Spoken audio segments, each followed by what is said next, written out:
É isso aí. Bom, pessoal, prazer em vê-los todos aqui, mesmo de forma remota, mas sempre presente em espírito.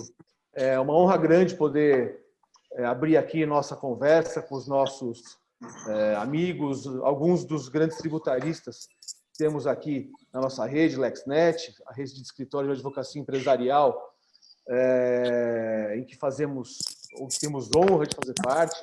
Hoje somos mais de 30 escritórios, entre os full service e os especialistas, né? Então, é uma grande honra poder aqui abrir esse webinar aqui com alguns de nossos especialistas em direito tributário da rede, né? Hoje, o assunto vão ser as mudanças tributárias no Brasil e as alterações pós-pandemia. Nossos amigos Armando Moraes, em ordem alfabética, Armando Moraes, Fernando Saraiva, Rafael Souza e Roberto Chicuza vão falar em 2 blocos. No primeiro bloco, vão nos passar assim, um overview sobre as principais medidas governamentais, desde o começo da pandemia até agora, os pontos fortes e os pontos fracos, e a visão de cada um deles para o período pós-pandemia. E, posteriormente, vão ser o segundo bloco, quando cada tributarista palestrante vai dar a sua visão pós-pandemia e apresentar sugestões, né, para aplacar as más repercussões tanto da pandemia em relação ao ambiente tributário brasileiro, quanto às medidas do governo nesse período de pandemia. E, ao final, eles vão estar abertos às perguntas aqui feitas pela audiência, por nós, e eu peço que vocês usem o chat aqui do nosso Zoom para fazer as perguntas aos nossos palestrantes. E passo, sem mais delongas, a palavra à Lúcia, nossa diretora, que vai apresentar formalmente cada um dos nossos amigos e sócios que vão nos brindar aí com essa palestra, com esse bate-papo. Obrigado a todos. Lúcia, a palavra é sua. Obrigada. Meus queridos parceiros, que bom tê-los perto e a gente poder passar para vocês contribuições das várias áreas de especialidade da nossa equipe. Hoje nós estamos com 4 grandes tributaristas e um de cada canto, 2 de Fortaleza, um de Ponta Grossa, outro de São Paulo. Então, nós vamos poder ter a visão geral das mudanças federais e, provavelmente, umas mudanças específicas, estaduais, municipais, para a gente ver como está andando esse Brasil pós-pandemia na área tributária. Eu tenho a impressão que vai ser muito interessante, porque as empresas estão todas sentindo um certo alívio com algumas das medidas que foram tomadas, mas os nossos parceiros talvez apontem soluções que pudessem ser mais abrangentes, e vão mostrar, claro, os pontos fortes das nossas. Mas como as empresas vão estar depois? Como é que elas vão pagar atrasado? Isso tudo eles vão esclarecer para nós, para a gente poder, inclusive, dar assessoria para os nossos clientes, partindo de 4 grandes especialistas, que são Fernando Saraiva. O Fernando Saraiva, ele é sócio do escritório Fernando Saraiva Advogados Associados, e ele é da LexNet, especialista em direito tributário. Por isso, vai começar com ele hoje a fala, ele é da categoria, né, especialista, vai começar com ele a fala de hoje.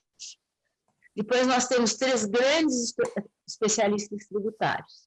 O Fernando, deixa eu só contar para vocês, ele cursou especialização em constitucional, e ele é um grande professor, vocês vão ver quando ele falar. Ele lecionou direito vários cursos preparatórios para cursinhos de área fiscal, na Escola da Magistratura, e fez um histórico muito forte, inteiro, na Receita Federal, onde ele foi fiscal. Então, ele manja muito da lei e manja dos meandros.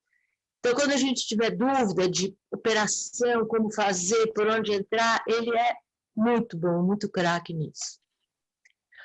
O Fernando começa. Depois tem o Armando, que vai falar em seguida. O Armando é sócio do escritório da Gordiano, Imaculada Gordiano, Sociedade de Advogados Fortaleza. Ele é do estudo. Ele é mestre em Direito Constitucional, ele é mestre em Direito Empresarial, ele é pós-graduado em Direito e em Processo Tributário, Ele é pós-graduado em Direito Processual Civil. É fera, né? Em seguida, quem vai falar é o Roberto Chicuza, que é do escritório Lopes da Silva Advogados, LexNet São Paulo, e ele é pós-graduado em Teoria Geral de Direito e é pós-graduado em Direito Tributário. E terminando a rodada, vai falar o Rafael Souza, que é sócio da escritório Imaculada Gordiano S.A., LexNet Fortaleza, e também especialista em gestão tributária, ele é especialista em auditoria, e hoje ele faz parte do Conselho Administrativo Tributário da Secretaria da Fazenda do Ceará. Até 2021 ele está lá. Então, a equipe é muito boa, muito forte, e eu tenho a impressão que nós vamos aproveitar muito. Agora, como nós temos 2 blocos, nós temos 4 pessoas, para a gente aproveitar tudo que vocês têm para dar, o que eu vou marcar é 10 minutos para cada um falar das principais medidas, dos pontos fracos e fortes. Se passar para 12, tudo bem. Eu aviso quando chegar nos 10 minutos, tá? E o bloco B, que é a visão de cada profissional para o pós-pandemia, sugestões para resolver os problemas, cada um tem 5 minutos, 5 a 7. Eu aviso quando chegar nos 5. Então, bem-vindos. Vamos começar.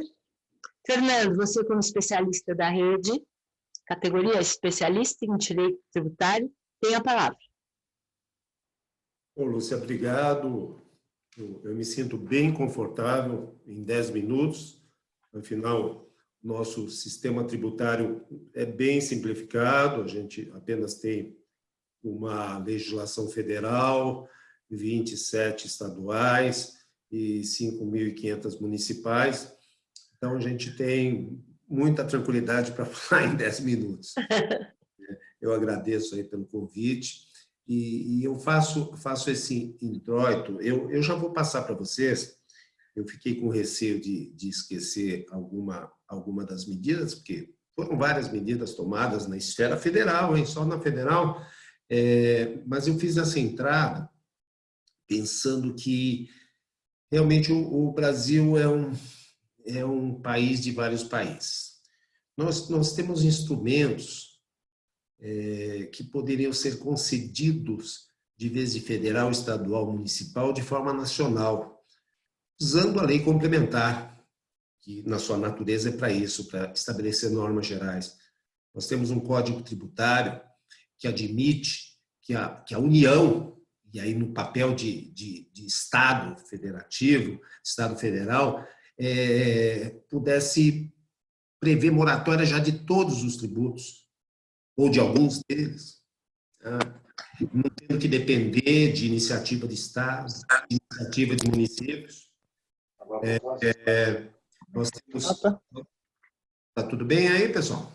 Nós temos a previsão no próprio Código Tributário da concessão de remissão, mas não, são medidas sempre para a sua área de competência, não se usa a expressão nacional, mesmo tendo uma pandemia que efetivamente é nacional e internacional.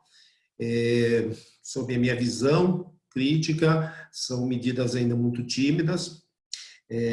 Nós não podemos perder de vista que conglomerados econômicos quebram, grandes instituições financeiras quebram, empresas quebram, Estado não quebra.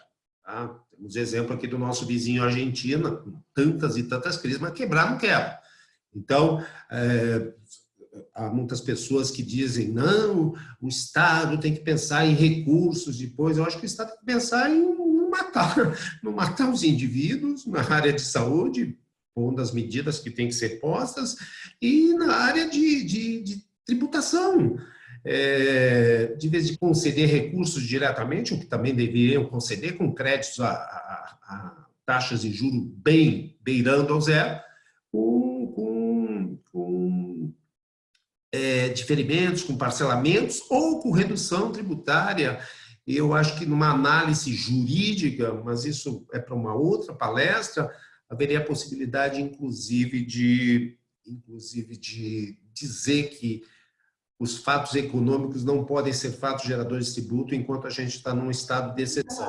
A Constituição Federal, ela prevê modalidades tributárias para quando a gente está em estado de exceção. Eu vou dar uma resumida das medidas federais. Tá? Cada estado trouxe algumas, dizendo que, se você comparar as medidas tributárias no Brasil com os demais países da OCDE, elas são muito tímidas, elas realmente são muito tímidas. Então, deixa passar, o que eu falei, eu fiz um resuminho aqui. Vocês estão conseguindo ver meu resumo aqui, pessoal? Tá compartilhando na tela ou não?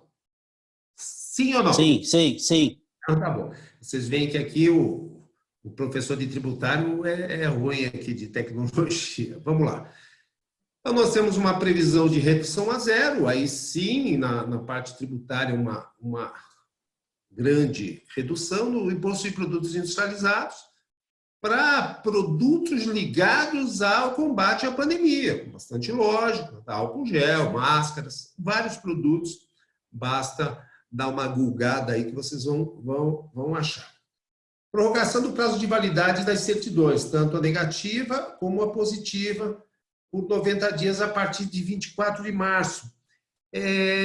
Essa prorrogação só de certidões que iriam vencer nesse período, né?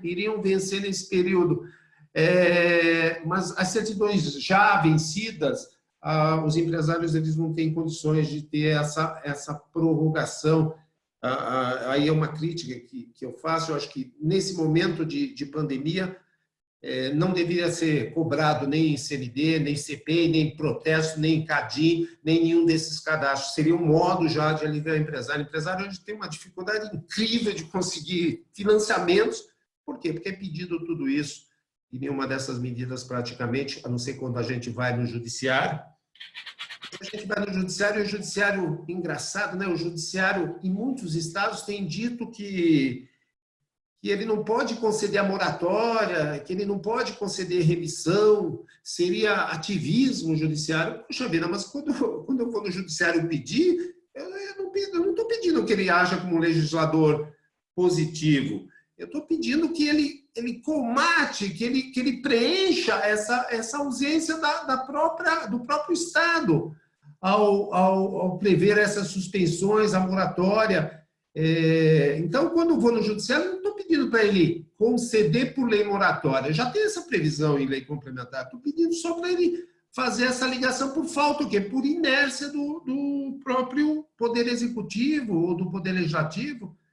É engraçado, nós temos instrumentos para forçar a regulamentação de uma norma constitucional de eficácia limitada. A gente tem um mandado de injunção, mas nós, agora, e a gente está se deparando com isso, o judiciário encontra resistência ao dizer que não vai tomar medidas porque ele estaria sendo legislador positivo. Não está sendo legislador positivo. O que a gente pede é a regulamentação, é a aplicação dessa previsão que está na própria lei complementar.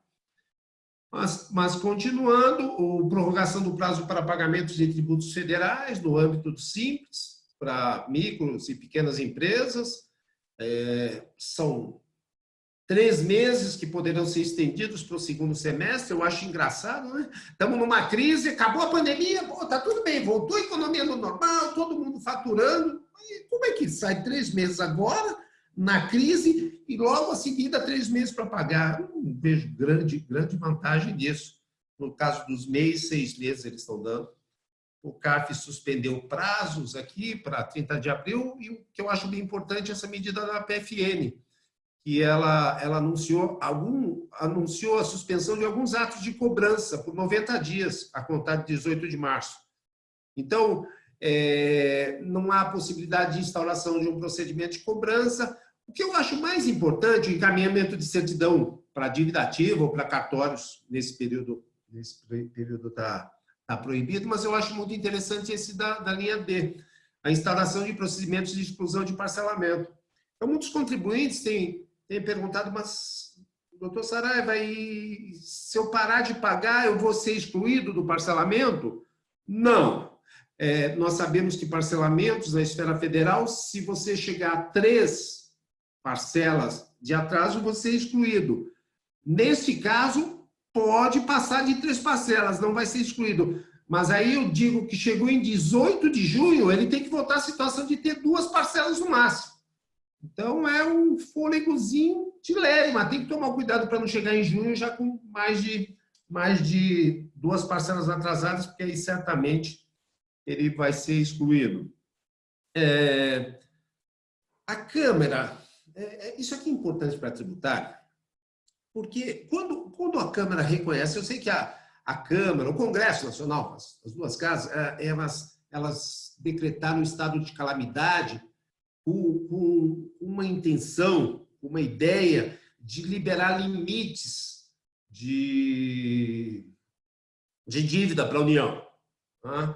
Para dizer para a União que não existe essa restrição no estado de exceção. Mas, olha, o decreto legislativo ganhou vida própria, ele tem status de lei ordinária, todos nós sabemos. Então, se o próprio Congresso Nacional reconhece que vivemos num estado de exceção, por que todas essas medidas de suspensão, de diferimento, de isenção, não perduram enquanto vigora o decreto legislativo? Por que 2, por que 3 meses? Esse também é uma crítica que eu aproveito para fazer. Aqui no 6, adiamento do prazo para entrega, né, das declarações do Simples, e da DEFIS, né, das empresas optantes pelo Simples, do DAS, para o microempreendedor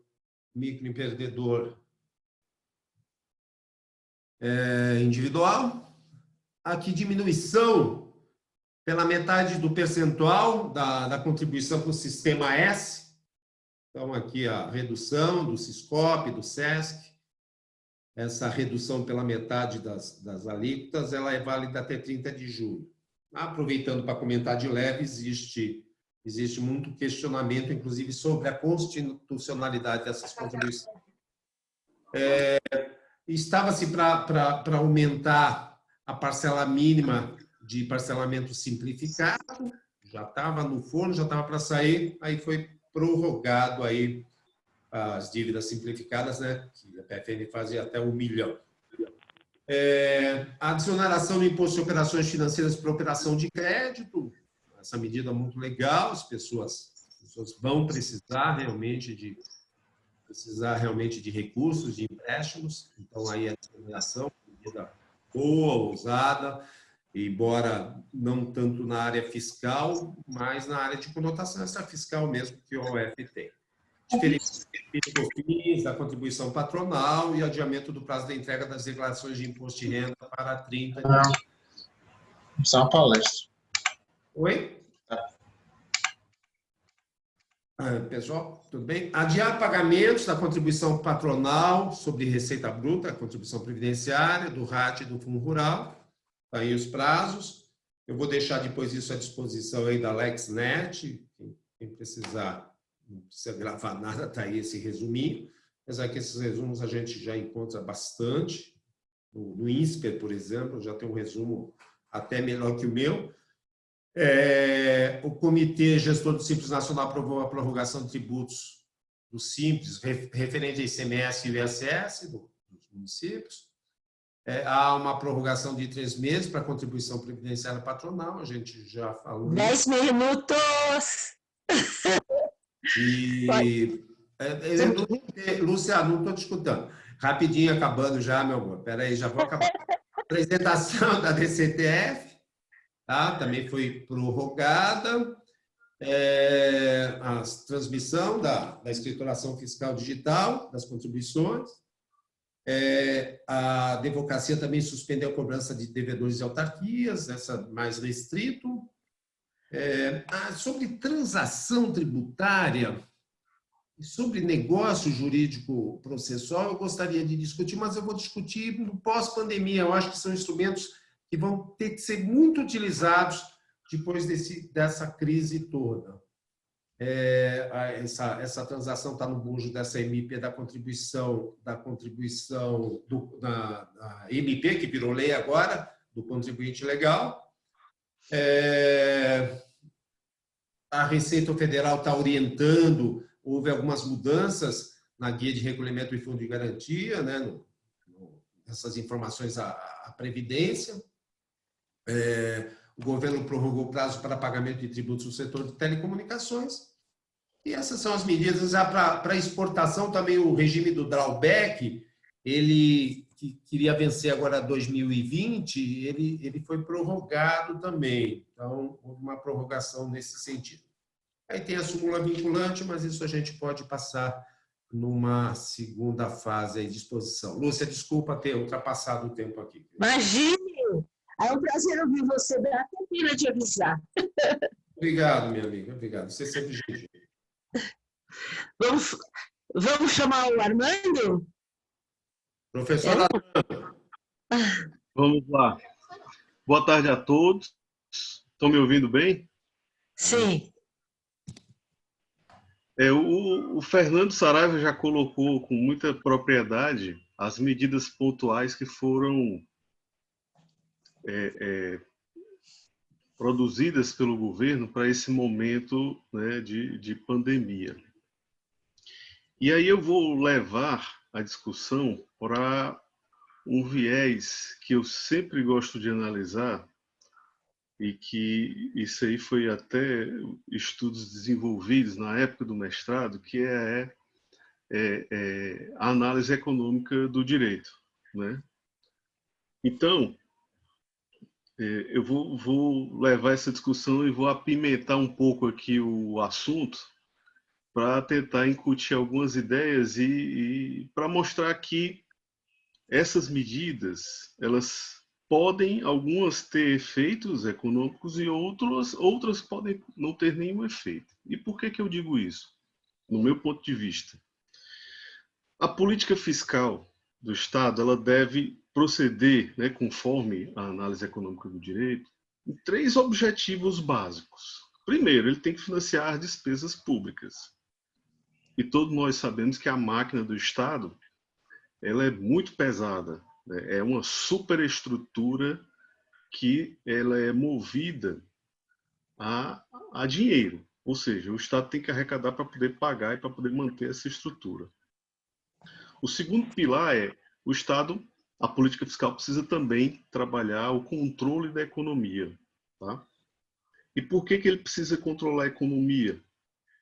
Porque muitas vezes se pensa, né, com base até naqueles filósofos do keynesianismo, que existe uma visão geral de que essas medidas fiscais elas servem como medidas contracíclicas, né, de estímulo à economia. E essas medidas tributárias não são nada diferente disso, elas são medidas de estímulo à economia. Agora, será que a economia vai responder à altura a essas medidas tributárias? Porque no momento atual nós estamos vendo que o governo federal está lançando uma série de medidas, mas os governos estaduais e os governos municipais, até pelo menos no estado do Ceará, ele não moveu uma palha, não reduziu 1 centavo dos impostos estaduais, né? Isso significa dizer que toda a desoneração, todas as medidas tributárias estão sendo realizadas basicamente pelo poder central, né? E aí você vê que aquela ideia de federalismo fiscal, ela fica totalmente mitigada com tudo isso. E o terceiro pilar é organizar o comportamento dos agentes econômicos, né? Isso é interessante porque nós já estamos acostumados a adquirir bens, insumos, produtos, sem observar a tributação. Nós sabemos que o imposto está embutido dentro desse preço, mas como consumidores nós às vezes nem prestamos muita atenção a isso. E os produtores, eles se antecipam a esse fato, eles observam se a tributação está dentro dos preços. Por quê? Porque para formar preço de produto hoje, todos os produtores, eles sempre vão observar qual vai ser o impacto da tributação dentro dessa formação de preço, né? Então, essas medidas tributárias, elas podem ter um reflexo na economia, né, no momento atual, e o objetivo é esse, mas, como o Fernando falou, acreditamos que ainda são muito tímidas, né? Por quê? Porque a carga ainda dos estados, do ICMS e do ISS, ainda são muito grandes. Tanto é verdade que nós estamos aí levando à frente, inclusive com trabalho conjunto entre escritórios, teses para que se avance nos tribunais, né, nas justiças estaduais, para que se reduza o ICMS estadual de alguns segmentos que tiveram a atividade suspensa e também o ISS. Aí alguns podem dizer, mas se a atividade foi suspensa, a arrecadação tributária diminuiu. É verdade, é verdade. Contudo, ainda existem as obrigações acessórias e se sabe muito bem, né, que quando você entra numa fiscalização tributária estadual ou municipal, os códigos tributários eles são feitos para que você fique retido e que fatalmente você seja autuado, né?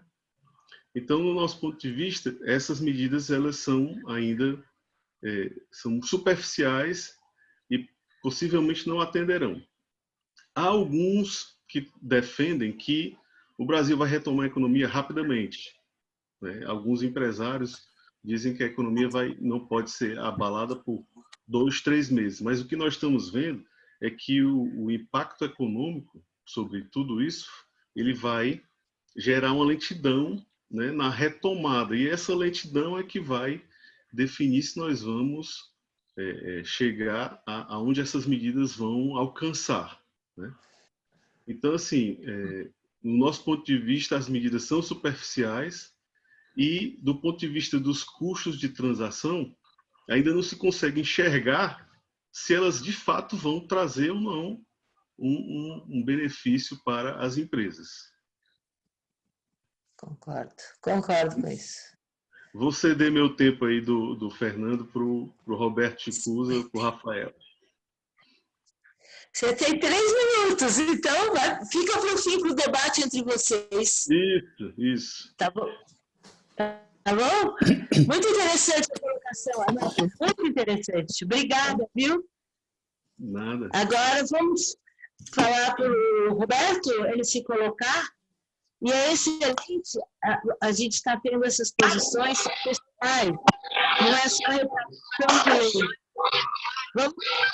Opa! O que está acontecendo? É o Sérgio.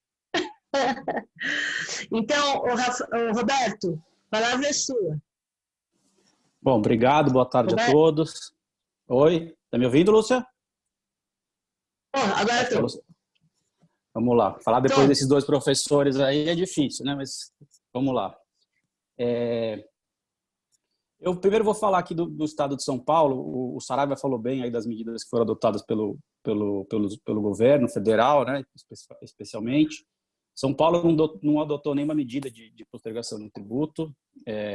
Eu até fiz um levantamento, a gente fez no escritório um levantamento das medidas estaduais, e a gente viu que a maioria delas foi no sentido de suspender os prazos processos administrativos e tal, mas pouca coisa de postergação de tributos. Se não me engano, teve um estado só, Paraná, se não me engano, que prorrogou o vencimento do ICMS. O Paraná prorrogou, sim, Roberto. E acho que teve Mato Grosso e acho que um outro estado prorrogou o vencimento do IPVA que tinha, mas aí é meio que irrelevante a parcela final de IPVA. Então, de fato, os estados aí eles não estão agindo no sentido de postergar os tributos, né? Na parte federal, sim. Eu também concordo que foram bem rasas, né, as medidas, mas eu entendo que o governo acertou, né, nessas medidas tomadas, na postergação, especialmente porque ela evitou uma enxurrada de ações que já estavam começando a judicializar o tema. né? Especialmente pela aquela portaria do Ministério da Fazenda 2012, que autoriza a postergação de tributos em casos de calamidade pública, e começaram a entrar com várias ações, e quando veio as medidas federais junto com a desoneração da folha, deu uma segurada nessas ações. Então, acho que tem esse lado positivo das medidas do governo, e eu particularmente entendo que não é bom deixar na mão do Poder Judiciário decidir sobre isso, né, sobre a postergação, os critérios. Cada juiz pode decidir uma forma para cada contribuinte. Em resultado final, pode até gerar uma concorrência desleal, dependendo da decisão que venha para cada contribuinte. Então, acho que essa medida tem que ser do governo mesmo, ela uniforme, eu acho que ela traz eficiência e uma equidade para os contribuintes. Então, as medidas, eu acho que teve esse primeiro lado, esse lado positivo aí das medidas do governo. Uhum.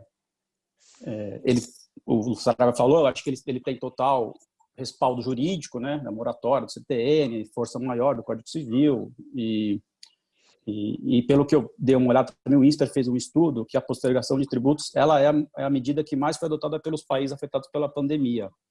Então, acho que essa, de fato, é uma medida.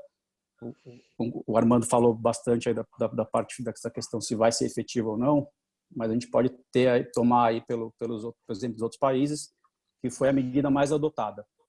A primeira foi a postergação e a segunda, a redução da carga tributária.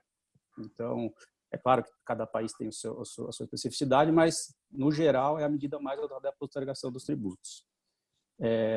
Das medidas adotadas, que o Saraiva já citou, eu destaco aí a postergação do Simples, né? Ela englobou todos os tributos federais. Inicialmente foram só os federais, depois entrou o estadual, o ICMS e o ISS. Então, eu acho que essa medida foi aí destacada uma das melhores, porque ela também mira as micro e pequenas empresas, né? E que aí estão sofrendo bastante com a pandemia, e elas, se eu não me engano, salvo engano, são 90% das empresas, elas são micro e pequenas empresas. Tem uma grande fatia dos trabalhadores formais, e ela também englobou as obrigações acessórias. Então, acho que essa medida foi certa. No geral, faltou, até falo mais frente, mas o Saraiva também falou nisso, eles deveriam parcelar os tributos prorrogados, né? Porque a hora que você posterga esse pagamento, ele vai acumular com o tributo recorrente do mês ali. E a retomada, a gente sabe que essa retomada vai ser lenta, vai ser penosa aí para as empresas, e certamente eles vão ficar sufocados aí com essa postergação. Acho que no primeiro momento ela é válida, né, porque vai dar um fôlego para os empresários nessa pandemia, mas ela vai sufocar os empresários, não tenho dúvida. A postergação do PIS e COFINS, né, que é um imposto recorrente, mensal, de grande discussão, ele veio para dois períodos só, né? Eu acho que ele vai ter que ser revisitado, essas postergações, pelos períodos que eles estão dando, não tenho dúvida, até porque a pandemia veio se estendendo aí, né? A gente está vendo aí, até que os estudos mostram que ela vai se estender por um período maior. Então, acho que 2 períodos, 3, não vai ser suficiente, vai ter que ser revisitado. Sobre o que eu senti, as ausências, né? Eu já falei aí que o São Paulo não adotou o ICMS, e outros estados também, e a federação ela não deu postergação de imposto de renda e contribuição social, né? Então, o imposto sobre a renda, ele não teve postergação. Possivelmente porque a arrecadação desses tributos ela é partilhada com os estados e municípios, né? Então, talvez a União, o governo talvez não quis entrar nessa briga aí de partilhar, mas eu acho que o momento agora é eles teriam que focar na empresa, né? Nas empresas, na produtividade, evitar o fechamento das empresas. Então, acho que eles deveriam postergar, inclusive, o imposto de renda e a contribuição social, principalmente aqueles que são recolhidos de forma antecipada, né? Estimativas. Então, acho que eles deveriam incluir. E muitas vezes também o ICMS, que é eles são por regime de competência, muitas vezes você tem o tributo e acaba não recebendo do seu cliente. Então, acho que teve essa ausência do imposto de renda. O ICMS, eu já falei, faltou, acho que os estados darem postergação do ICMS e do ISS, né? Aí é o imposto sobre o consumo. E também o ICMS tem uma questão específica, que é a substituição tributária, que deixa ainda mais evidente essa necessidade de postergar. O imposto é cobrado antes da ocorrência do fato gerador, né, da venda do produto, e isso aí deveria ter sido postergado, pelo menos. Tem um projeto de lei, o 115 de 2020, ele prevê essa suspensão de todos os tributos da substituição tributária. Então, esse projeto tem, mas já deveria ter vindo do próprio governo isso. Acho que seria uma medida que teria uma eficácia. E a questão da prorrogação dos vencimentos. Eu acho que todos os tributos que foram prorrogados deveriam ser parcelados. Isso aí só teve, salvo engano, na prorrogação do fundo do FGTS. A FGTS, ele fez a previsão de você pagar em 6 parcelas, mas os outros tributos não teve. Então, eu acho que isso aí foi uma falha aí, uma das maiores falhas das medidas, essa questão de você acumular o pagamento dos tributos, né? E também um ponto que eu vejo positivo, o Saraiva falou nisso, é a questão da suspensão dos processos administrativos de cobrança. E aí os processos administrativos, eles não precisam de advogado, então muitas vezes o próprio contribuinte que toca, com o seu contador, o seu interno, e aí ele não precisa focar nesse momento nesses processos e também não vai se preocupar na questão de haver uma cobrança aí, um protesto, alguma coisa nesse sentido. Ele falou do parcelamento, né? Não vai ser excluído o parcelamento federal, o que não ocorreu nos estados. Isso aí seria essencial que os estados também tivessem essa previsão. A gente teve aqui um caso em São Paulo de exatamente esse, que ele tem um parcelamento e ele não vai conseguir pagar essa parcela agora e ele corre o risco de ser excluído do parcelamento. Então, você tem aí a postergação de alguns tributos federais, né, mesmo do Simples, mas quando você está no parcelamento, está numa parcela alta, você corre o risco de perder os benefícios de um parcelamento especial aí. Então, acho que essa foi uma falha também dos estados de não prever essa suspensão, né, dos parcelamentos. Você tem que pensar nos tributos, mas também tem que pensar no parcelamento. No geral, sobre as medidas, a minha visão é essa. Teve a questão do IOF, que foi importante para quem tem as operações de crédito nesse período. A gente trabalha muito com concessionária, para eles faz sentido isso, você zerar essas operações agora. Também acho que foi um ponto positivo. E no geral, sobre as medidas, essa é a minha visão sobre as medidas do governo. Acho que teve esse lado positivo aí de evitar a judicialização do tema. Boa, Roberto. 10 minutos chato. Que bom, hein? Tá vendo? Cronometrado. Agora, eu vou te contar, achei bastante interessante. Eu estava muito insegura de criticar as medidas. E agora vocês estão dando para a gente uma visão de quem está por dentro e que pode criticar sem ser exagerado, né? Porque eu pensei mesmo isso, a situação vai... Como assim 3 meses, 4 meses? Daqui a pouco volta tudo normal? Não volta. Então, devia estar prevendo, né, que fosse mais longe. Não pode encavalar o próximo imposto com o que ficaram para pagar depois. E tudo isso eu estava um pouco com receio que eu estivesse sendo muito singela. Agora, vocês falando, eu fico mais segura.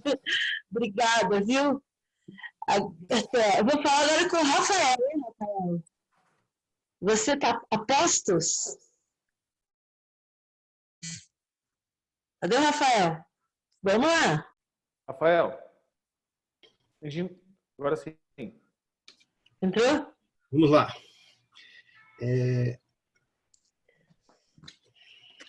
Vocês estão me ouvindo bem? Sim. Vamos lá. Depois dessas belas exposições dos colegas, né, me coube a parte mais difícil, mas eu acredito que seja a melhor de todas. Vocês repararam que no Congresso Nacional, hoje, há um entendimento de que não se cria mais tributo novo, né? Isso há 20, 30 anos atrás não era assim, né? Se tinha uma ideia maior da presença do Estado na economia, até mesmo dele capturar recursos da sociedade para fazer o bem comum, né? Segundo a finalidade do Estado. Pois bem, tudo isso me leva a crer que essas iniciativas na legislação da União, dos municípios, dos estados, poderiam ser incrementadas. E nós temos aqui uma capacidade, um grupo bom para criar uma onda positiva, no meu ver, para transformar isso, né? Mas por que eu acredito nesse grupo? Porque o nosso paradigma de direito é o direito que vem das empresas. É compreender que na Constituição está lá, na Ordem Econômica, 170, que é fundada na livre iniciativa, que está lá no artigo 1º, 4º, os valores sociais da livre iniciativa, que está lá no artigo 219, o mercado nacional é patrimônio do Brasil. Então, você começa a pensar que o financiamento do Estado brasileiro vem da atividade econômica. Claro que a União também pode fazer operações financeiras, né? E, aliás, se for pensar bem, se como há mais de 5 anos sempre tem um déficit, né? Os tributos não pagam tudo, quem tem movimentado a operação brasileira é a operação financeira da União, trocando o título para lá e para cá. Mas o essencial é não depender da operação financeira, é depender da tributação. Então, nós temos um cenário em que, normalmente, se confia na tributação para alavancar o Estado. Mas nós não temos mais isso, né? Foi necessário, ou não, eu não quero entrar nesse debate, ordenar a cessação do comércio. O comércio não pode funcionar por razão sanitária, exceto o essencial. A indústria também foi parada, construção civil só essencial. Então, nós não temos a nossa atividade econômica plena. Mas, por outro lado, muitos tributos têm que ser pagos normalmente, né? Eu me coloco aqui vendo que algumas coisas escaparam, que poderiam ter sido tratadas, por exemplo, nas normas sobre tributação. Tributos na fonte, PIS e COFINS. A gente sabe que não está suspensa o recolhimento de PIS e COFINS, mas os tributos na fonte estão sendo recolhidos. Por quê? IRPJ, CSLL, lucro presumido,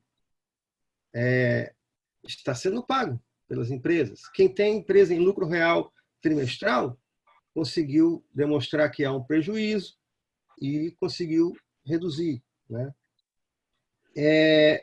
Pagamento de IRPJ, CSLL na modalidade lucro real estimativas. Também teve de pagar, não escapou de nada, né? Câmbio. Quem tem muita operação de ACC teve de continuar pagando o IOF. Então, são medidas que deveriam incrementar esse leque de posições do governo federal, mas não foram feitas. Então, precisa ser aperfeiçoado esse mecanismo. E eu prestei muita atenção na fala de todos, né? Mas eu conectei aqui com as minhas ideias, a ideia do Fernando Saraiva, quando ele colocou que os caminhos judiciais, por enquanto, eu sou otimista, eu falei por enquanto, né? Tem tido uma resistência grande no judiciário, porque o judiciário afirma que teoria da separação dos poderes, não podemos criar normas jurídicas abstratas, não podemos criar uma facilidade para veja só, aspas, o juiz escrevendo, se eu der uma solução para essa empresa, há um mercado todo fora de outras empresas que não estarão beneficiadas, né? Só que, conectando com o que eu disse antes, há várias coisas a se pensar, né? A primeira é do nosso, eu vou falar nosso porque eu imagino que muitos pensam aqui, o nosso paradigma do direito. Nosso paradigma do direito é de ver o Estado sendo financiado pela iniciativa privada. Eu não estou muito longe de conectar essa ideia com o Brasil todo, quando eu falei logo no começo. No Congresso Nacional hoje, qualquer afirmação de aumentar tributos é rechaçada. Então, por que nós não estendemos essa ideia para perceber uma derrotabilidade das normas jurídicas tributárias? Porque o cenário normal é segurança jurídica, ocorreu hipótese de incidência, ocorreu fato gerador, pagar tributo. É a nossa segurança jurídica. Mas não está havendo o normal, que é a atividade econômica, que eu coloquei no começo da minha fala aqui, que é um dos princípios da nossa organização na Constituição. Está lá logo no artigo 1º, os objetivos. Está lá no 170. Então, haveria aqui uma tese de derrotabilidade das normas jurídicas, haveria vários outros argumentos, né? Buscar uma jurisprudência mais ofensiva.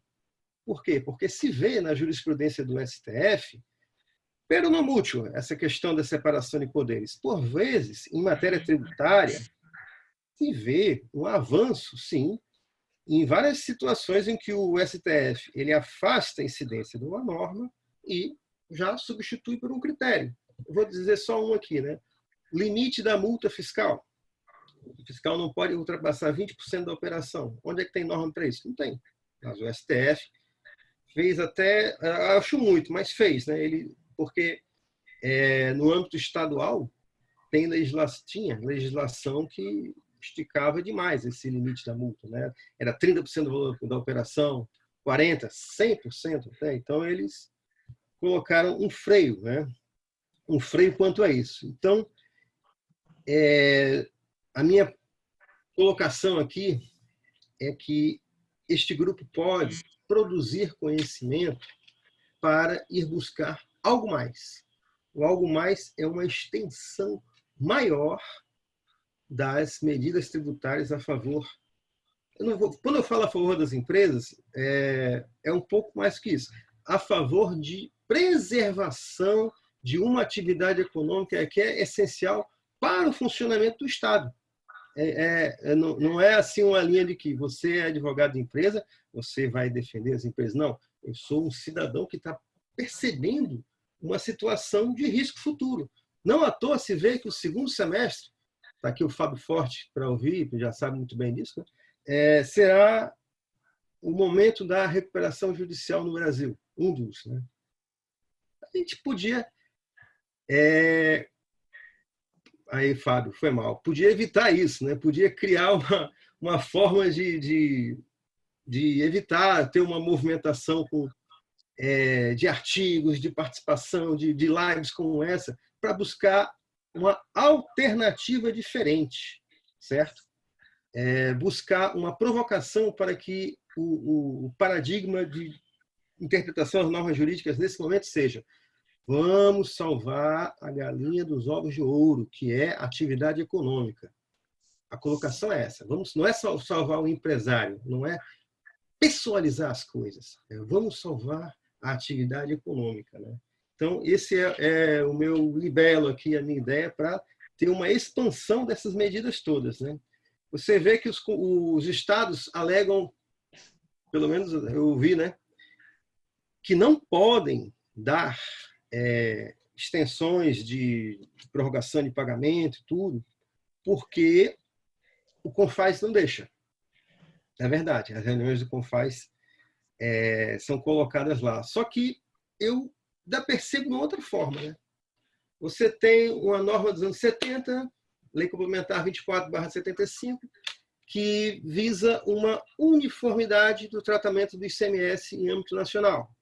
Perfeito. Quanto a incentivos fiscais. Esse momento agora não está se falando de incentivo fiscal. Está se falando de manutenção de uma atividade econômica. Né? Então, Lúcia, o meu tempo já está em quanto? Seu tempo está em 8. Então, eu já falei assim as minhas ideias, né? E eu acho que podemos prosseguir com os debates ou com o próximo, né? Tá. Eu fui um pouco diferente dos colegas, né? Eu me coube a parte mais difícil, mas... Mas, Rafael, foi muito interessante essa sua proposta de buscar algo mais, de buscar uma alternativa diferente. E eu acho que nós, com a nossa força da LexNet, nós podemos mesmo fazer um movimento mais intelectual de fazer essa proposta de melhorar as medidas, chegar rápido lá, e esse pensamento novo que você está pensando, né, que você fala da derrotabilidade dos tributos, das normas jurídicas, a gente pode aprofundar essa ideia. Vamos ver se a gente monta um grupo para a gente produzir algumas ideias para pressionar o Congresso, pressionar no sentido positivo de colaborar e ousar pensar diferente. Foi muito legal a sua contribuição. Muito obrigada, viu? Vamos em frente agora. Agora, deixa eu contar para vocês. Antes das perguntas e respostas, nós temos o bloco B, né? Esse bloco A eram as principais medidas, os pontos fortes e fracos. Agora, no bloco B, a gente queria ouvir de cada um de vocês, vocês já falaram até isso, mas de repente uma síntese ou pula também. A visão que vocês acham que vai ser o pós-pandemia. Como é que nós vamos estar depois disso? Como é que nós vamos, que é mais ou menos o que você está falando, né, Rafael? Vamos ter que reconstruir todo o conjunto do pensamento que envolve as normas. Então, eu gostaria que Fernando começasse, tem 5 minutos para cada um, que fala assim, como que vai ser depois? Que sugestão que eu dou para resolver os problemas? O que eu não mexo mais? Você começa, Fernando? Começo, como é um prazer, tá? Cumprimentar os colegas, a gente sempre aprendendo aí com os mestres, muito, muito bom.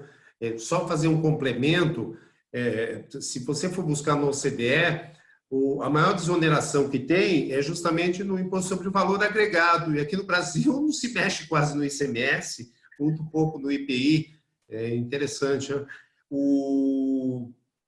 Eu vejo o seguinte, tá? Eu não consigo vislumbrar um pós-pandemia sem aumento da carga tributária.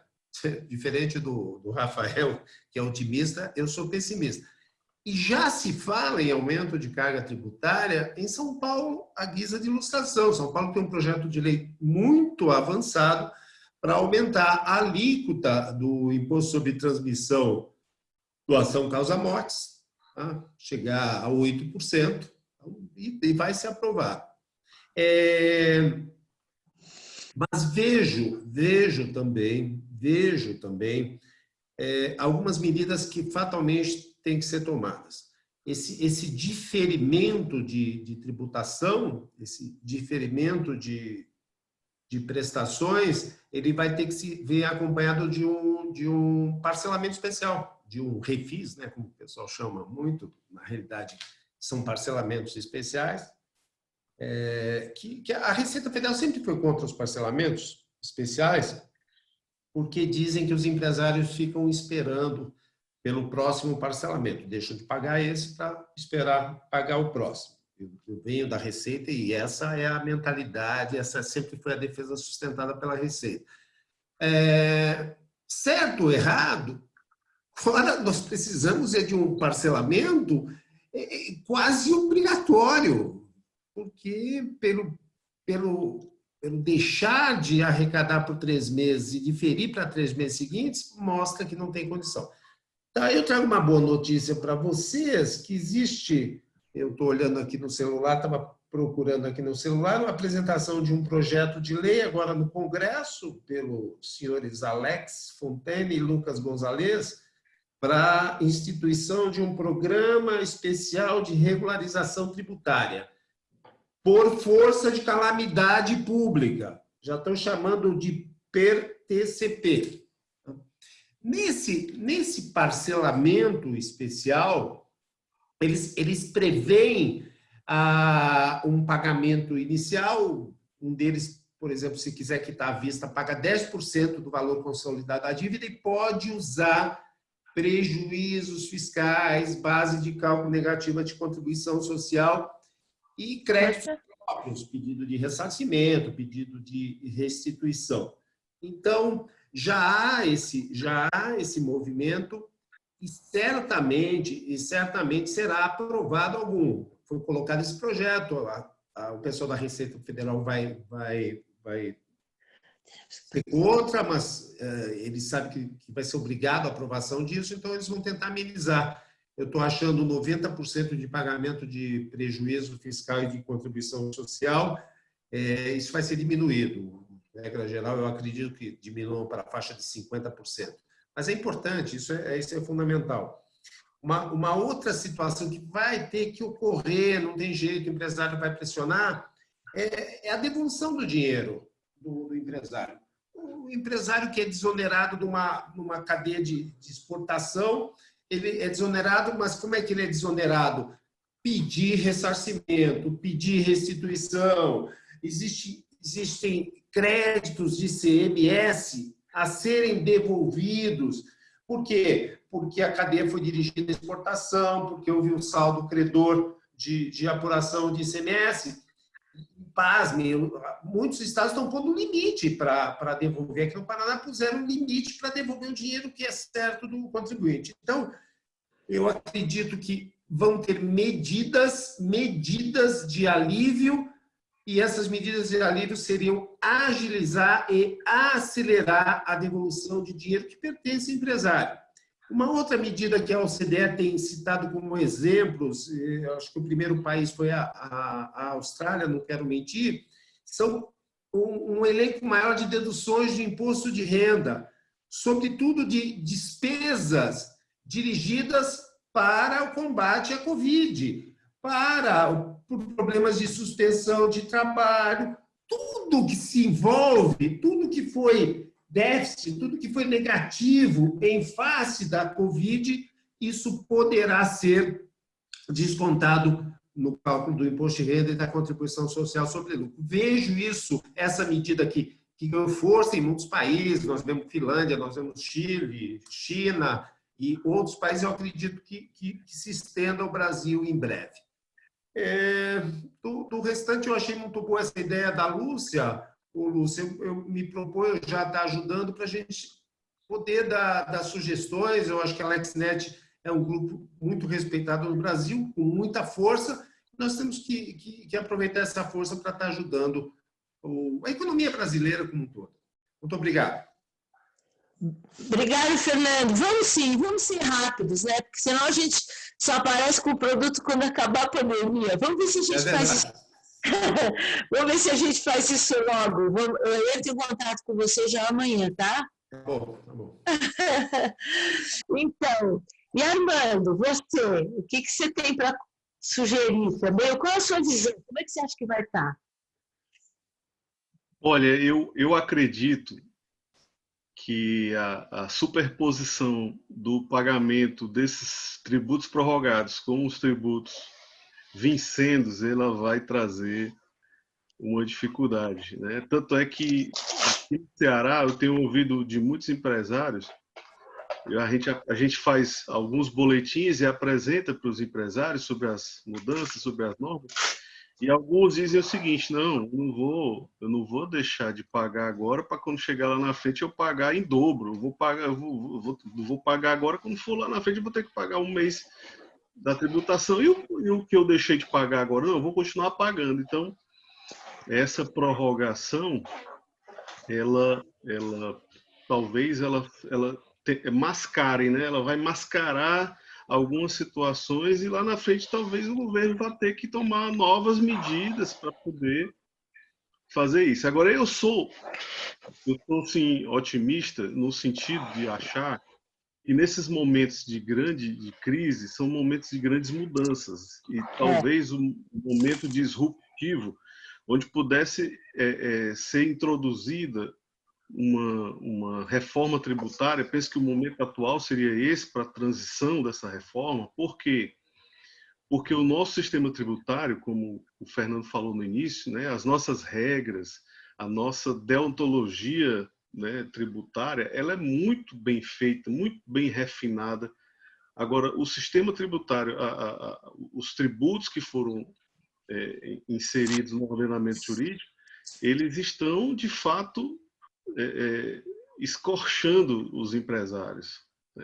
O país ele não consegue acelerar por conta dessa alta carga tributária. Talvez seja o momento de inserir, né, de fazer essa proposta de emenda constitucional, mudar agora a Constituição para que esses tributos sejam mais eficientes, inclusive porque a eficiência vai trazer melhores resultados para todos. E essa proposta ela foi muito bem elaborada pelo professor Eurico Marco Diniz de Santos, que liderou um grupo de tributaristas, né, professor da FGV em São Paulo, e ficou muito bem feita, muito bem elaborada.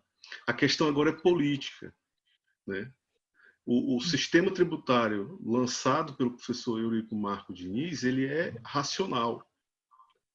Ele é um sistema que vai possibilitar nós, digamos assim, trazermos mais leveza a essa máquina tributária, né? É arrecadar, mas arrecadar com racionalidade, trazendo mais eficiência para essa arrecadação tributária.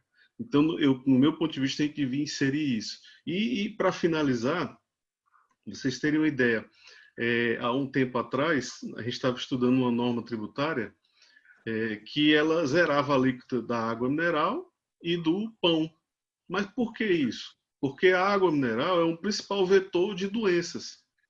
Então, se a população tem acesso à água de boa qualidade, as doenças elas caem, o Estado gasta menos com a saúde pública. E o pão também.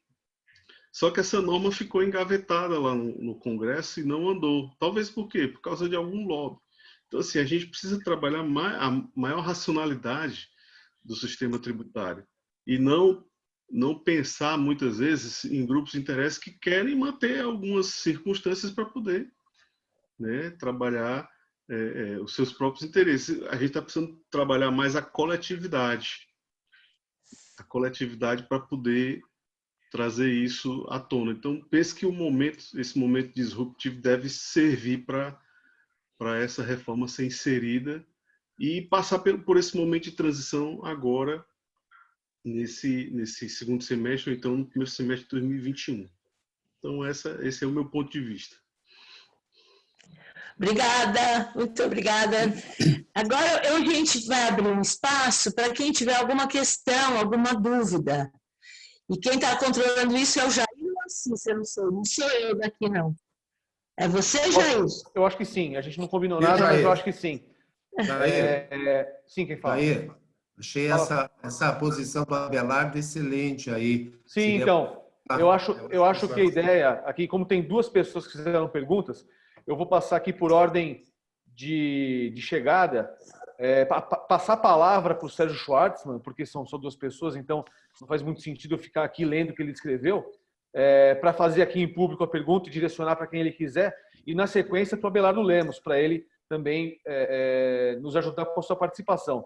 Sérgio, você pode... Deixa eu falar uma coisa. Sim.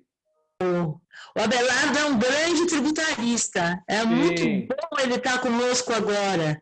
Que ele pode entrar no nosso grupo, viu? Hein, Abelardo? Muito obrigado, Lúcia, pela deferência. Tá convidadíssimo. Já está mesmo. Está aceito. Muito obrigado, está aceito também, graças. Está convocadíssimo, né? Opa! Muito obrigado, pessoal. Vocês são muito gentis. Imagina. Ô, Sérgio, você quer fazer aquela pergunta que você fez aqui? Posso fazer sim. Vocês estão me ouvindo? Sim. Me vendo, eu sei que vocês não estão. Me desculpem, eu estou com um problema no meu computador. Não consegui ligar a câmera, tentei fazer um mecanismo aqui, não consegui, então fiquei sem vídeo com vocês. Me desculpem, mas estou aqui prestando bastante atenção. Eu vou aproveitar, Jair, vou fazer as duas e quem quiser responder, responda. Eu tinha começado a fazer a pergunta e uma parte dela foi respondida. A minha preocupação era justamente sobre o encavalamento de contribuições.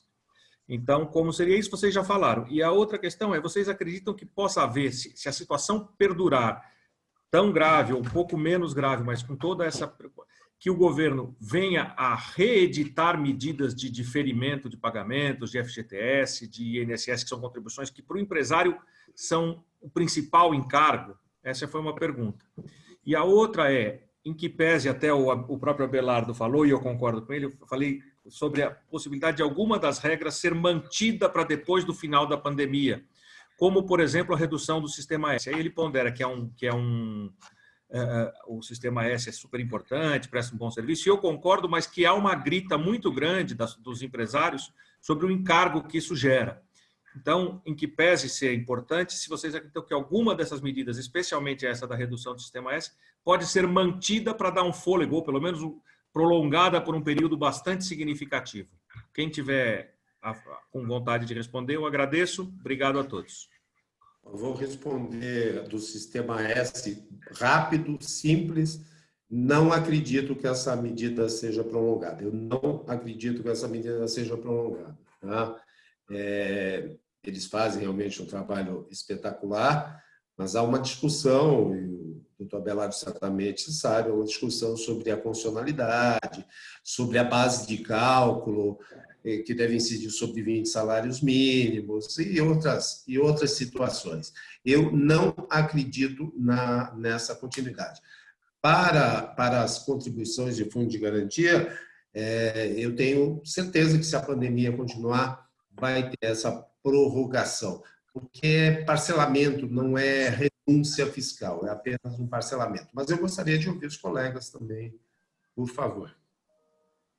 Eu acho, só complementando, eu acho que se estender, eles vão prorrogar, sim. Como a gente está vendo, acho que a postergação é uma medida imediata e bem eficaz. Então, acredito que, se estender a pandemia como tem sido os estudos, eu acredito que eles vão revisitar, sim, esses prazos e vão prorrogar. Rafael, Armando. Armando, vocês têm alguma posição a esse respeito? Tenho sim.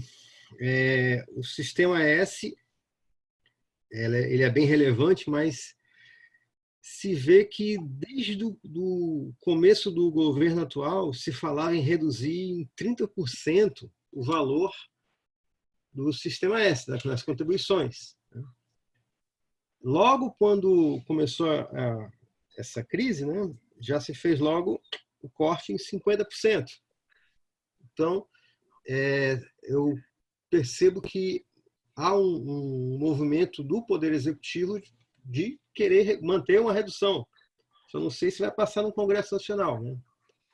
Mas isso aí é uma outra questão, né? Mas eu percebo que se tentará, viu? Se tentará segurar essa redução para o sistema S. O sistema S, ele é muito útil, mas, por outro lado, tem uma grande massa de empresários que não utiliza isso. Então, essa grande massa pensa, poxa, por que eu estou pagando por algo que eu não utilizo? É um raciocínio muito pequeno. A lógica deveria ser, como eu posso fruir desse sistema S? Né? Mas não se chegou nesse momento, nesse ahá da grande massa dos empresariados. Né? Então, caberia também o sistema S, claro que já sabe disso, né? Perceber como ele vai se aproximar mais do seu público. Mas eu percebo, voltando à questão, eu acredito que o sistema S vai sofrer uma redução, sim. Vai sofrer. Eu tenho outras considerações, né, também, mas eu vou guardar. Vamos ver a participação dos demais colegas aqui. Tá ótimo, obrigada. Armando, você tem alguma ponderação a fazer a respeito desse questionamento aí do Sérgio Schwartzman? Eu concordo com o Rafael. Eu penso que o sistema S, a tendência é que essa redução também seja temporária, mas que a tendência é um corte, né, para reduzir a carga, né, das contribuições previdenciárias. Então, porque a gente sabe que o grande peso, né, na questão do emprego são os encargos sociais que incidem sobre a folha de pagamento. E o governo tem demonstrado que ele está de olho aí para saber como desonerar esses encargos para poder aumentar aí as contratações, aumentar o número de vagas no mercado. Então, o governo está de olho nisso e o sistema S é uma pontinha, né, dessas contribuições previdenciárias, que é um apêndice que sempre fica dentro desses encargos aí. Tá bom, obrigado. Obrigada. Aproveitando aqui que a gente vai ouvir o Abelardo, que nem colocou aqui essa questão do Sistema S, eu queria ouvir dele, considerando aí essa participação e essa abrangência 360 graus que os nossos colegas colocaram a respeito da tributação, a respeito dos novos desafios em relação ao regime tributário nacional. Eu queria ouvir do Abelardo quais são as suas impressões a respeito tanto do que foi dito aqui, quanto do que vem por aí, tanto que você tem ouvido dos seus clientes aí no seu escritório, que é um escritório bastante proeminente em Campinas, em São Paulo, e particularmente em direito tributário. Eu queria ouvir de você, aproveitando aí a sua presença aqui na nossa conversa, o que você tem a dizer sobre tudo isso? O que você tem ouvido, o que você tem falado, como você tem aconselhado os seus clientes? Boa tarde a todos, ou boa noite. Eu vou ser bastante breve, porque nós já estamos na fase de conclusão. É um prazer participar, estando com todo mundo aí. Eu tenho algumas concordâncias, também tenho um outro tipo de visão com relação a alguns aspectos que foram colocados, mas de concreto, me interessa muito mais o pós-pandemia, porque as medidas que foram editadas para o enfrentamento, elas já estão postas. A questão de prorrogação, não prorrogação, enfim, são medidas que nós vamos ver a depender de como a situação está se evoluindo. O que eu acho que a gente podia, o que eu vinha refletindo enquanto acompanhava as intervenções, foi algo que a Lúcia colocou e a sugestão do Rafael de fazermos algo em concreto. E eu penso que o país ele tem uma grande oportunidade de aproveitar esse momento de crise para crescer, muito embora nós estejamos verificando a cada dia oportunidades de bagunçar o coreto muito mais do que aprender com as dificuldades. E como é notório no nosso país, nós perdemos oportunidades e estamos perdendo mais uma. Mas no campo tributário, nós teríamos a grande oportunidade de promovermos aquela sonhada reforma, que passa por tudo isso que foi falado aqui, de diminuir o sistema, diminuir os encargos sob folha, e nós sabemos que existem hoje ao menos 2 projetos no Congresso Nacional em vias de ser aprovado, e que essa necessária revisão, partindo inclusive dessa experiência que nós estamos tendo neste momento, do enfrentamento de crises, de prorrogação de tributos, de maior concessão de facilidades para o contribuinte, isso pode ensejar uma grande revisão. Essa ideia que o Fernando colocou de termos um novo parcelamento, ela não agrada a ninguém. A não ser evidente que o empresário, ele do ponto de vista dele, é uma grande oportunidade. Agora, se olharmos para o lado da administração pública, é um terror. O Fernando já teve do outro lado. Isso é um terror para a fiscalização, acompanhar a utilização de prejuízos acumulados das empresas, acompanhar a dedução disso. Quer dizer, isso é um monstrengo. E nenhuma administração gosta de levar isso adiante. Nós tínhamos que partir para soluções novas e mais práticas.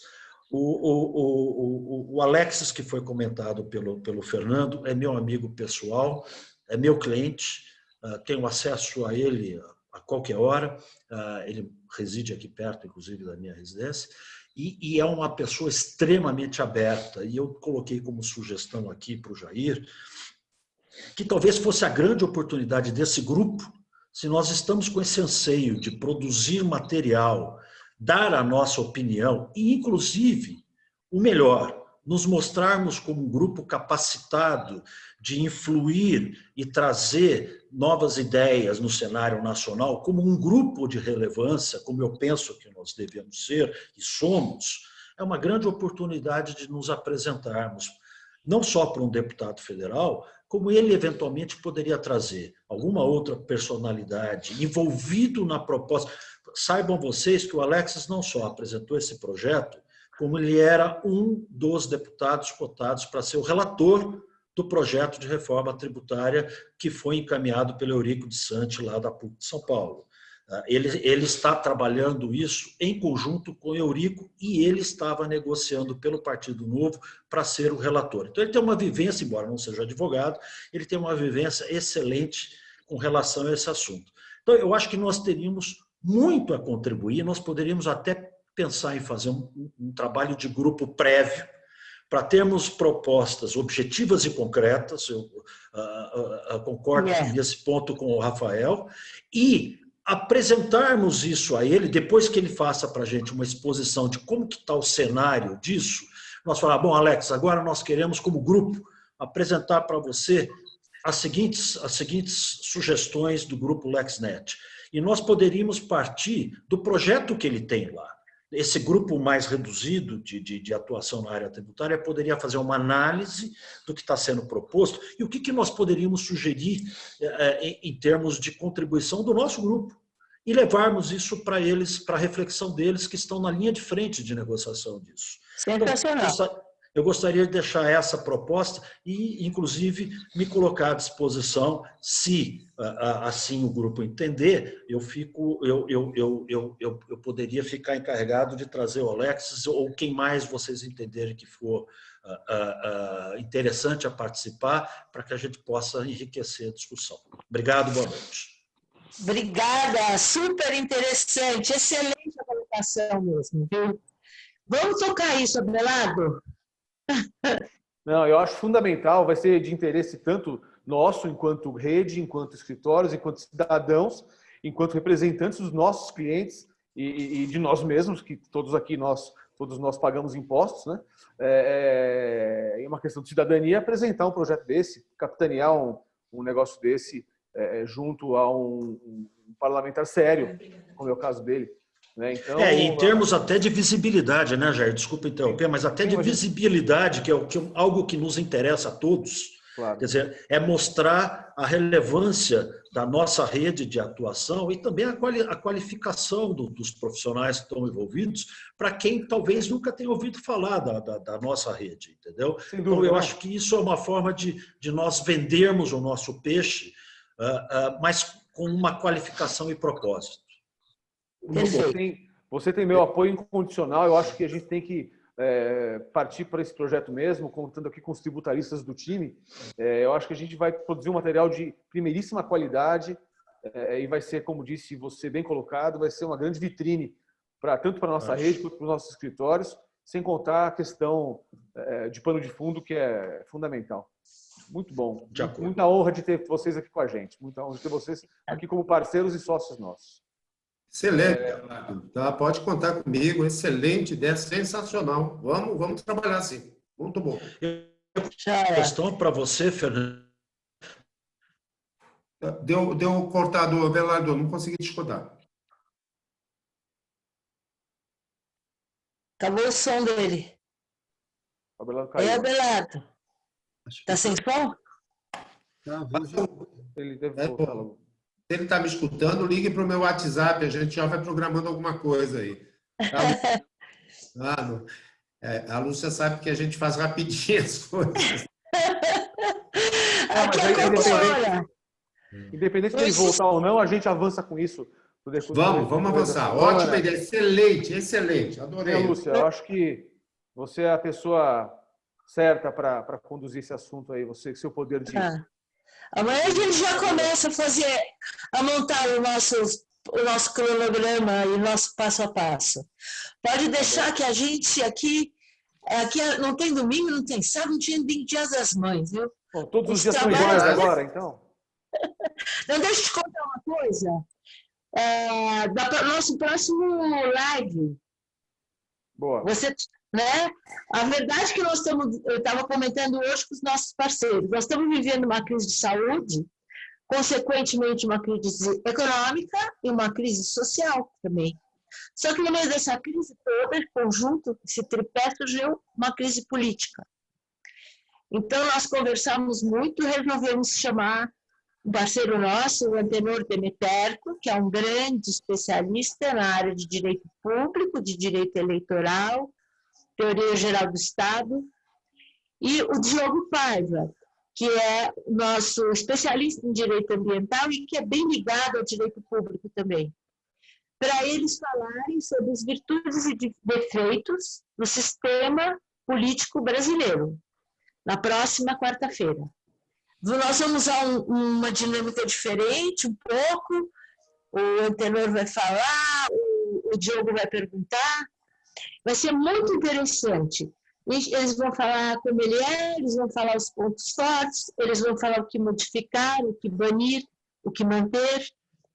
E nós vamos estar discutindo um pouco essa crise política de uma forma técnica, mas para a gente ter elementos também, para a gente, quando se pronunciar de uma forma sólida, esquecendo os achismos e as impressões. Mas nós vamos ter uma noção mais técnica do que é o sistema, e como ele pode caminhar, e onde ele está frágil, e aonde ele está tenso. Então, eu espero que vocês participem também. Depois eu mando o convite para todo mundo. Perfeito, Lúcia. Lúcia, a palavra é sua. Não, você não tem mais nada a falar? Nenhuma consideração final? Eu? Sim. Eu estou só entusiasmada com a nossa maravilhosa equipe. Eu estou muito feliz com o resultado de hoje e pelos passos concretos que nós vamos dar a partir de agora.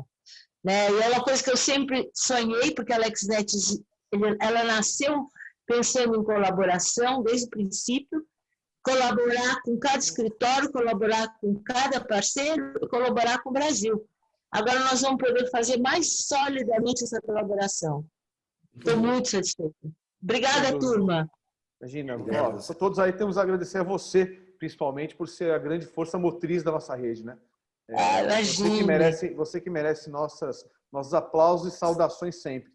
E por falar em aplausos e saudações, gostaria de saudar, agradecer Fernando, Armando, Roberto, Rafael, pela participação de vocês, por ter trazido informações técnicas para a gente, informações sólidas para a gente, e também a participação super preciosa aí do Abelardo, que também nos ajudou bastante a compreender essa história toda e dar um passo a mais, né? Eu acho que a conclusão, o extrato dessa nossa conversa foi muito interessante, foi genial, né? E por essas e outras que eu sou muito feliz e, mais uma vez, digo da honra que tenho em participar aqui desse grupo, né? Que na verdade é uma grande rede, uma grande sociedade, uma grande fraternidade, onde, além de tudo, a gente tem, além de termos momentos felizes e de companheirismo, nós temos aqui possibilidade de crescer profissionalmente, pessoalmente,